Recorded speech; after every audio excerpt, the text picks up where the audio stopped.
Chapter 1. Maya loved animals. Big ones, small ones, fuzzy ones, and even the ones that made weird sounds and smelled a little funny. She had so many pets at home, her mom called it the Maya Zoo. There was Barkley, the golden retriever who drooled on everything. Whiskers, the sleepy cat who only woke up for tuna. Mr. Nibbles, the bunny who liked to chew shoelaces. A hamster named Spinny who ran in his wheel like he was late for work. And a goldfish called Sir Bubbles, who wasn't very good at tricks, but Maya loved him anyway. Every day after school, Maya rushed into the house and shouted, "Dr. Maya is here! Who needs a checkup today?"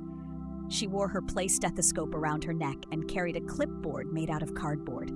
She checked Barkley's heartbeat. "Thump, thump, thump, thump," she said, pressing her ear to his chest. Barkley just wagged his tail and licked her face. "Ooh, Barkley! That's not part of the exam." Then she moved on to Whiskers. "Let's see those ears," she whispered. Whiskers just blinked slowly and yawned the world's biggest yawn. Maya giggled. "I guess you're just tired, huh? Diagnosis? Super lazy." She wrote down her findings on her clipboard. It said, Barkley, healthy but very slobbery. Whiskers, extreme napping condition. Mr. Nibbles, possible shoelace addiction. Spinny, spinning too fast, recommend juice box and nap. Sir Bubbles, still floating. Maya loved pretending to be a veterinarian. She knew exactly what she wanted to be when she grew up. One night at dinner, she looked up from her mashed potatoes and said, "Mom, can I help out at the animal shelter? I want to take care of real animals, not just the ones in our house." Her mom smiled. "I love how much you care, Maya, but helping at the shelter is a big job. You'd have to be super responsible." Maya nodded so hard, her mashed potatoes nearly jumped off her plate. "I am responsible. I do my chores. I even clean up Spinny's poop pellets." Her mom chuckled. "Let's see how you do this week, okay?" Maya sat up straight and saluted. Dr. Maya reporting for extra responsibility duty. She didn't know it yet, but the adventure of a lifetime was just beginning. Chapter 2. Maya woke up extra early the next morning. The sun hadn't even stretched its arms yet. She jumped out of bed and whispered, "Time to show Mom I'm extra, extra responsible." First, she made her bed. The pillows were a little lumpy, but she smoothed them down with a serious face. Then she picked up every sock, every stuffed animal, and every single crayon from the floor, even the one that had rolled under her dresser 2 weeks ago. She tiptoed to the kitchen, poured her cereal without spilling a single drop, and even refilled Barkley's water bowl. Barkley wagged his tail and slurped it all up in one giant gulp. "You're welcome," Maya said with a giggle. Payment accepted in tail wags. That afternoon after school, she finished her homework before dinner. No complaining, no breaks, not even one doodle in the corner of her notebook. "Wow," Mom said, peeking into her room. "Everything looks so clean. And you already did your math?" Maya nodded proudly. "Check out my chart," she said, pointing to a big poster taped to the wall. It said, "Chores, all done. Homework, all finished. Bed made every day. Pet care, absolutely. Are you trying to impress me?" Mom asked with a smile. Maya grinned. "I just really want to help at the shelter. I can do it, I know I can." Every day that week, Maya worked hard. She helped fold laundry, put away groceries, and even wiped up Spinny's runaway wood shavings. Spinny was not a very tidy hamster. By Friday, she had a stack of perfect school papers and a shiny gold star on her classroom behavior chart. That night, Mom tucked her in and sat beside her on the bed. "I'm proud of you, Maya. You've done an amazing job." Maya's eyes got wide. "Does that mean?" Mom nodded.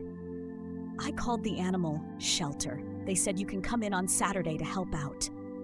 Maya squealed and hugged her pillow. Best news ever. Then she sat up and whispered like a secret agent, "Tomorrow, Operation Puppy Cuddles begins."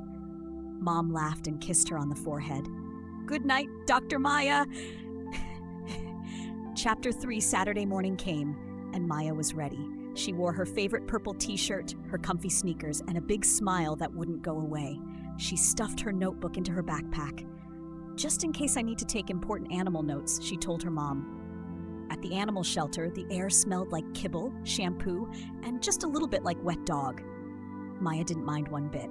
A cheerful lady with curly red hair met them at the door. "You must be Maya," she said. "I'm Miss Carmen. We're so happy to have you here today." Maya's eyes got huge as she stepped inside. There were barks and meows and tiny paws tapping on the floor. Dogs wagged their tails behind gates. Cats lounged in hammocks and peered at her like queens on tiny thrones. "This is amazing," Maya whispered. Miss Carmen gave Maya a tour. "You'll help us clean, feed, and play with the animals, but most of all, you'll help make them feel loved while they wait for new homes." Maya nodded. "I'm really good at snuggles." First, she helped refill food and water bowls. One puppy barked happily the whole time, his tail going in fast circles. Next, she got to gently brush an old gray cat named Muffin. Muffin purred like a tiny motor. "You're doing a great job," Miss Carmen said. "She doesn't usually let anyone brush her." Then Maya met a little brown puppy named Waffles. He was sitting way in the back of his kennel, shaking just a little. His ears drooped low, and he wouldn't come out. Maya sat on the floor outside his gate and didn't say anything at all. She just sat and waited. After a few minutes, Waffles crept a little closer. Then a little closer. Then, lick! He gave her one quick kiss on the hand. Maya smiled. "I knew you were a brave boy," she whispered. By the end of the day, Maya was a little tired, a little smelly, and so happy. "That was the best day of my life," she told her mom as they drove home. "I really want to be a vet when I grow up. Not pretend, for real."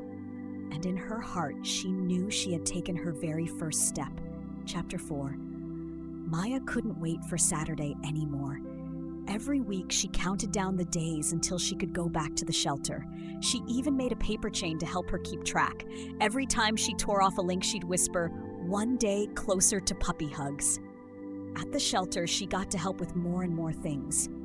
She learned how to gently scoop food into bowls without spilling. She learned how to hold a broom the right way so she wouldn't scare the cats. And she got really good at brushing dogs without making their fur poof up like cotton candy. Her favorite part was still sitting quietly with the animals who were shy, like Waffles. He wasn't shaking anymore. Now when Maya walked in, he wagged his tail like crazy and licked her fingers through the gate.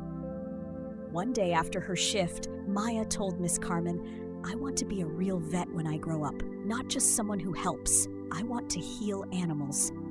Miss Carmen smiled and nodded. "You'd be a great one, Maya. You already care more than most grown-ups I know." That week at school, Maya's class had a big project. Everyone had to stand in front of the class and share what they wanted to be when they grew up. Some kids said astronaut, some said firefighter. One kid said professional pizza taster, which got a lot of laughs. When it was Maya's turn, she walked up with her poster board. It had drawings of a vet's office, photos of real animals from the shelter, and even a list of the tools she had learned about. She pointed to each one and explained in her soft but proud voice, "This is a thermometer. This is a scale.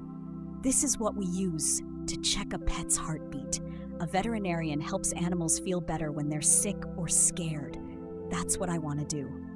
When she finished, her class clapped. Even her teacher said, "You sound like you're already halfway there." After school that Saturday, something amazing happened. A woman came into the shelter carrying a small dog who had just had surgery. Maya gently knelt beside the crate and whispered softly until the dog stopped shaking. The woman watched her for a minute, then smiled. "You have a gentle heart," she said. "I'm Dr. Lee. I'm a veterinarian at the clinic across town. Would you like to come visit sometime and see what it's like to help animals in a real office?" Maya's eyes sparkled. "Would I ever?" she said. And just like that, her biggest dream started to come true. Chapter 5. Maya stood outside the vet clinic in her best clean sneakers, holding her backpack like it was full of treasure. Inside, everything was bright and shiny. The floors were squeaky clean, the walls had posters of happy pets, and there was a big desk with a bowl of dog treats on top. Dr. Lee came out to greet her. She wore a long white coat with colorful paw prints on the sleeves. "Welcome, Maya," she said with a smile. "Are you ready to be my helper today?" Maya nodded so hard, her ponytail bounced. "Yes, ma'am!" "I brought my notebook and 3 pencils." Dr. Lee showed her around. There were exam rooms with little tables and cozy blankets, a special room for surgery, and even a shelf full of tiny sweaters for cold dogs. "We help animals feel better when they're sick or hurt," Dr. Lee explained. "And sometimes we just help them stay healthy with checkups and cuddles." Maya got to help comfort a nervous puppy who didn't like the scale. She gently scratched his ears and said, "It's okay, buddy. I don't like standing still either." Later, she handed bandages to Dr. Lee while she wrapped a kitten's paw. The kitten meowed once and then snuggled into the blanket Maya had picked out. At the end of the day, Dr. Lee gave Maya a little helper badge with her name on it. It had a tiny cartoon cat and dog on it and sparkled in the light. Maya grinned from ear to ear. "I feel like a real vet now," Dr. Lee smiled. "You're on your way, Maya. You already have the most important part, a big heart." That night, Maya added a new page to her notebook. She drew a picture of herself wearing a white coat and a stethoscope, standing next to a happy dog and a sleepy cat. At the bottom, she wrote, "Future veterinarian, in training, almost official." And in her heart, she knew she wasn't just pretending anymore. She was becoming.